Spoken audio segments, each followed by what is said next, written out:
ए गणेश के मम्मी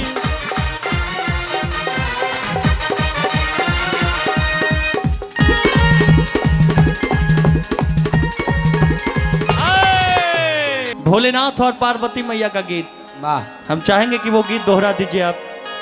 हाँ। ओ नहीं खाए वो खोवा मेवा नहीं मिसरी मलाई, नहीं खाए वो खोवा मेवा नहीं मिसरी मलाई, आ धैले बनी हो पीस के लिया दाना। ए ऑर्गन मास्टर रुक जाओ थोड़ा। ए गणेश के मम्मी का गणेश के मम्मी भांग पीसेगा कि नहीं? नहीं, हम नहीं पीसेंगे। नहीं पीसेगा? हम नहीं पीसेंगे। आज लड़ाई झगड़ा मेरा तीसरा आँख खुल जाएगा अगर आप नहीं पीसेगा तो। हम नहीं पीसेंगे। आपका तीसरा खुले या चौथा खुले। आज पार्वती मैया को मना दे, मना ले। देखिए मनाते हैं। पार्वती मैया से भोलेनाथ कहते हैं जिंदगी में तुझी पे लुटाऊंगा, जिंदगी में तुझी पे लुटाऊंगा, मैं तो मर के भी तुझको चाहूंगा। गौरा गौरा गौरा गौरा।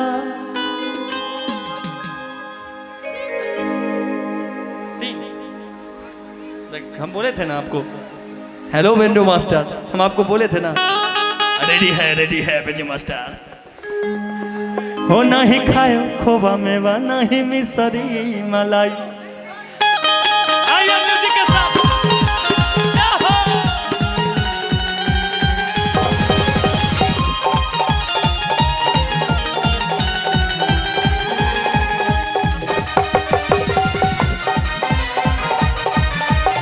ए गणेश के मम्मी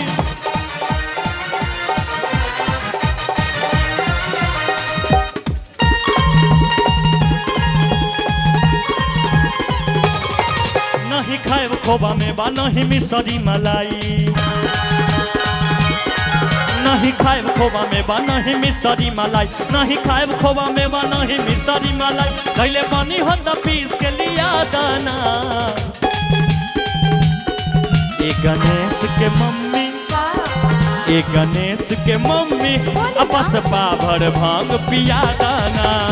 ए गणेश के मम्मी आपस पाभर भांग पिया दाना। राउर भंगिया बड़े पिसन पिसन होला दे, राउर भंगिया बड़े पिसन पिसन होला दे, राउर भंगिया बड़े पिसन पिसन होला दे, दुख होला भारी दुख न सहाई ना। ए गणेश के मम्मी मान जानो। गणेश के पापा बोलिए ना गणेश की मदर। गणेश के पापा हमसे ही भाग पिसा।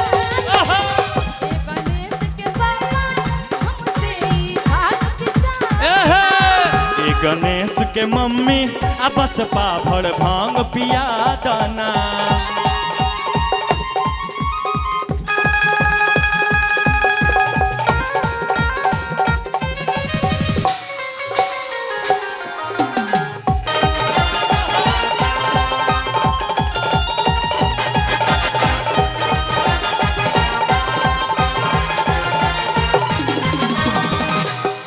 सुनिए सुनिए, ऐसे नहीं होगा।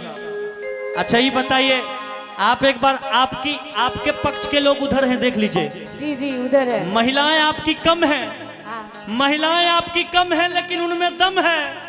सुन लीजिए, महिलाएं आपकी कम है लेकिन उनमें दम है, और जितना भी पुरुष आया है कुटुंबना में सब टाइम बम है, समझे? तो इधर भी सुन लीजिए। कहते हैं कि बड़े बड़े चट्टानों की रवानी बन सकती है, बड़े बड़े दरिया की कहानी बन सकती है। कौन महिलाएं? जी बिल्कुल। अच्छा, कि बड़े बड़े चट्टानों की रवानी बन सकती है, बड़े बड़े दरिया की कहानी बन सकती है। अगर जो जिद पे आ जाए मेरी माताएं बहनें, तो झांसी की रानी बन सकती है, रानी बन सकती है। हम जानते हैं कि झांसी की रानी है सब कोई, हमको पता, लेकिन हमारे पुरुष भी महाराणा प्रताप है, खाली तलवारें घर पर भूल के आया है ना। और सुनिए, आप एक बार जयकारा लगवाइए, इधर देखिए तो। एकदम क्यों नहीं, बैठाऊंगी एक बार, सभी लोग दोनों हाथ उठा लीजिए। क्या बात है, जितने झांसी की रानी है सभी लोग देखिए, इधर महाराणा प्रताप लोग भी उठा ले रहा हाथ। उठाइए लेडीज सिर्फ उठाइए चाची उठाइए, सभी लोग हाथ उठा लीजिए। उठाइए नहीं तो भगवान हमरा आर को उठा लेथिन, उठा लियो सब आदमी हाथ। ऐसा थोड़ी अभी सभी लोग उठाएंगे, और जयकारा एकदम हाँ, एक बार जयकारा लगवाइए। नीचे नीचे नीचे चलिए, नीचे चलिए, आप नीचे चलिए। किधर से अरे आप महिलाएं हैं, आपको डरने की किस बात है? देखिए इतना चाची लोग हैं। आइए दोनों हाथ एक बार सभी लोग उठा लीजिए। क्या बात है, बहुत सच्चे दरबार की चाय। अच्छा मिलेगा उधर, उधर चाय चाय बोल रहे हैं सब लोग, चाय मिलेगा आपको। हाँ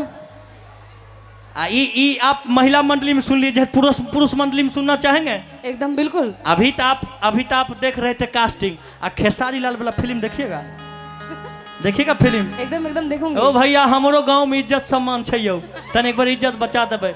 बोलते बोलते शेरा वाली मैया की। सुनलिए कि पत्थर को पीस देने से कभी मैदा नहीं हुआ, कि पत्थर को पीस देने से कभी मैदा नहीं हुआ, और यहाँ के मर्दों और नौजवानों को जो झुका दे ऐसा माई का लाल कोई पैदा नहीं हुआ।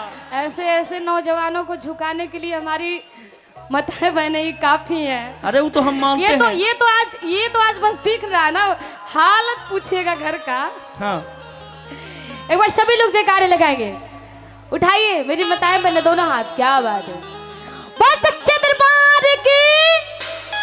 अच्छा अहाँ सब का आवाजे नहीं पहुंचे यहाँ तक। अच्छा आज उपवास में है सब लोग, इसलिए आवाज नहीं आ रहा है। कोई बात नहीं। अच्छा भंगिया न देबू त गांजा malo, आ कम मेहनत के काम बाई जल्दी कला, खोज कहवा चिलम लेके आवो मारी दम, अब बस 4 चिलम भर के थमा देना। ए गणेश के मदर, ए गणेश के मम्मी, अपस पाभर भांग पिया देना। ए गणेश के मम्मी, अपस पाभर भांग पिया देना।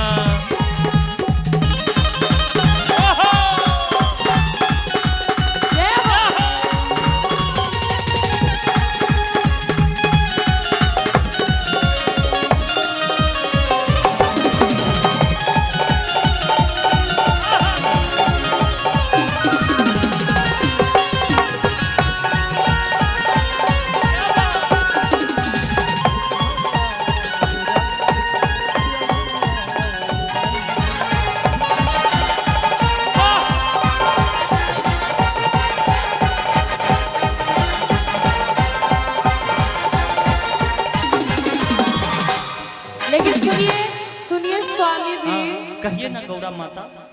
हो चाहे राजी होए चाहे होए नाराज, अब हम अपनी सब न सुन ले रोवाला, जान कोरी अखलाल करे हमरो पे ख्याल, भाग छोड़ी अंदर समय न साई ना। और मैं चाहूंगी थोड़ा सा ताली बजा के आप लोग सभी लोग गाएंगे। ए गणेश के पापा, ए गणेश के पापा, हमसे भाग पिसाई। ए गणेश के पापा, हमसे भाग पिसाई। हेलो, अरे झूठ बोले कौआ काटे, अकाले कौए से डरियो। ए गौरा माता, लेकिन आज कौआ नहीं, हमारा विषधर सांप काटेगा आपको, समझे? अरे झूठ बोले विषधर काटे, अकाले विषधर से डरियो। नहीं पीछेगा भांग, नहीं पीछेगा, नहीं अब नहीं पीसेंगे। नहीं पक्का सुन लीजिए, अभी इसका जवाब देते हैं। अब मैं तेरी सौतन लाऊंगा तू देखते रहियो, मैं तेरी सौतन लाऊंगा तुम देखते रहियो। अरे झूठ बोले विषधर काटे, काले विषधर से डरियो। झूठ बोले विषधर काटे, काले विषधर से डरियो। नहीं पीछेगा, नहीं हम नहीं पीसेंगे, नहीं पीछेगा, हम नहीं पीसेंगे। मिक्सर मशीन लाइए, हम सब पीस के देंगे। अब मैं दूजा ब्याह रचाऊंगा तू देखते रहियो, मैं दूजा ब्याह नचाऊंगा तू देखते रहियो। ओहो! क्या बात!